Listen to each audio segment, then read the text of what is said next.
निरहुआ के बाद पवन सिंह भी भारतीय जनता पार्टी से सांसद बनने वाले हैं। यह सवाल इसीलिए क्योंकि निरहुआ ने कहा है कि भारतीय जनता पार्टी की अब जो पहली पसंद है भोजपुरी में वो पवन सिंह है। जब निरहुआ से सवाल पूछा गया कि अब भोजपुरी इंडस्ट्री से आप किसको लाएंगे भाजपा से चुनाव लड़ने के लिए, तब उन्होंने बिना रुके पवन सिंह का नाम ले लिया। और पवन सिंह भाजपा के लिए पिछले कई सालों से लगातार प्रचार करते रहते हैं। पवन सिंह भारतीय जनता पार्टी में ऑफिशियली ज्वाइन कर चुके हैं भारतीय जनता पार्टी को। और इसके बाद से एक और नाम आम्रपाली दुबे का चर्चा में है। आप इन तस्वीरों को देखिए और समझिए कि आम्रपाली दुबे भाजपा के लिए किस प्रकार से आजमगढ़ में चुनाव प्रचार करती रही। और अब माना जा रहा है कि आजमगढ़ में आम्रपाली दुबे ने जिस प्रकार से प्रचार किया उसके बाद से उनकी योगी आदित्यनाथ से मुलाकात होती है। और अब कहा जा रहा है कि भाजपा आम्रपाली दुबे पर भी आने वाले भविष्य में दांव लगाएगी और आम्रपाली दुबे भाजपा की नेत्री बन जाएंगी। बाकी नमस्कार, मेरा नाम है मोहित कुमार सिंह और आप देख रहे हैं जनता जंक्शन। सबसे पहले बात पवन सिंह की करेंगे। इन सारी तस्वीरों को देखकर आपको अंदाजा हो जाएगा कि पवन सिंह भाजपा के लिए कितने जोर शोर से प्रचार हर चुनाव में करते रहे हैं। चाहे चुनाव दिल्ली का हो, चाहे चुनाव पंजाब का हो, चाहे चुनाव उत्तर प्रदेश का हो, चाहे चुनाव बिहार का हो। पवन सिंह भाजपा के लिए हर साल अपना पसीना बहाते हैं। हर साल भाजपा के लिए रैली करते हैं। भाजपा के विधायकों सांसदों के लिए जाकर अपील करते हैं कि लोग इनको वोट देकर दिखाएं।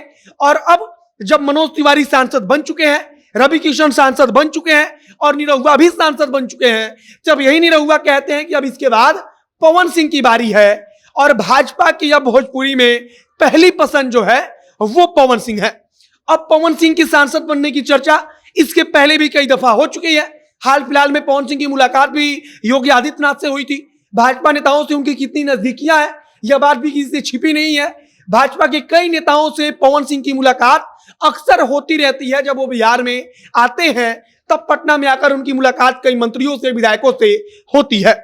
और उसके बाद से कहा जाता है कि पवन सिंह अब आने वाले समय में चौथे भोजपुरी के सितारे बन जाएंगे जिनको भाजपा सांसद का टिकट देगी। और माना जाता है कि पवन सिंह भी चुनाव जीत ही जाएंगे, क्योंकि भोजपुरी सितारों की जो है कि उनकी एक फैन फॉलोइंग है।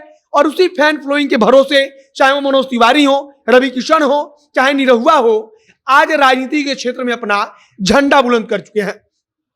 अब चर्चा पवन सिंह को लेकर है, लेकिन दूसरी तरफ चर्चा आम्रपाली दुबे की है। आम्रपाली दुबे की चर्चा भी बड़े जोर शोर से है। हालांकि आम्रपाली दुबे को लेकर निरहुआ कुछ बोलते नहीं है, लेकिन आम्रपाली दुबे की इन तस्वीरों को आप देखिए जो अभी आपके स्क्रीन पर चल रही हैं और अंदाजा लगाइए कि कोई अभिनेत्री भाजपा के लिए दिन रात एक करके प्रचार कर रही है। कोई अभिनेत्री किसी राजनीतिक दल के लिए दिन रात घूमकर वोट मांग रही है।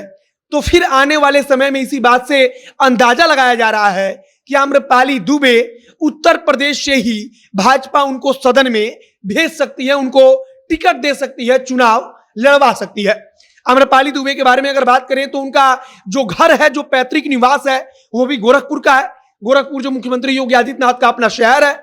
दूसरा बात, आम्रपाली दुबे ब्राह्मण है और इस लिहाज से माना जाता है कि उत्तर प्रदेश की राजनीति में भाजपा के लिहाज से इस समय की जो परिस्थिति है उसमें आम्रपाली दुबे और ज्यादा उपयोगी हो सकती है। तथा यहां पर एक बात और गौर कीजिएगा कि भारतीय जनता पार्टी को ऐसे महिला नेताओं की और भी जरूरत है जो महिला नेत्री सामने आकर के खुलकर बोले, हर मुद्दे पर अपनी बात बेबाकी से रखे।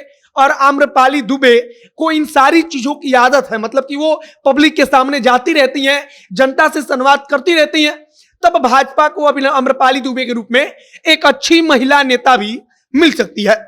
तब अब दो नाम की चर्चा बड़ी तेज हो चली है भोजपुरी से। एक पवन सिंह को लेकर कहा जा रहा है कि भाजपा आने वाले समय में आज नहीं तो कल पवन सिंह पर दांव लगाएगी, पवन सिंह को टिकट देगी। हो सकता है कि पवन सिंह चुनाव जीतकर सांसद बन जाए, विधायक बन जाए।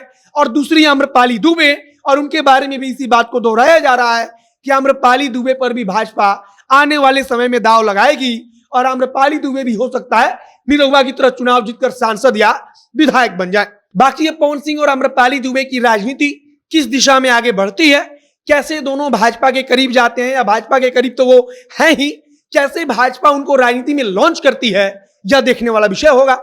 आगे कुछ अपडेट आएगा, कुछ जानकारी आएगी तो उसे हम आप तक पहुंचाएंगे। फिलहाल इस वीडियो को हम यहीं पर समाप्त करते हैं। वीडियो शेयर कीजिएगा, फेसबुक पेज को लाइक कर लीजिएगा और अगर यूट्यूब पर देख रहे हैं तो चैनल को भी सब्सक्राइब कीजिए। मिलते हैं फिर बहुत जल्द अगले वीडियो में। कैमरे पीछे खड़े हैं पीयूष रसिया और मैं मोहित कुमार सिंह। बहुत बहुत धन्यवाद।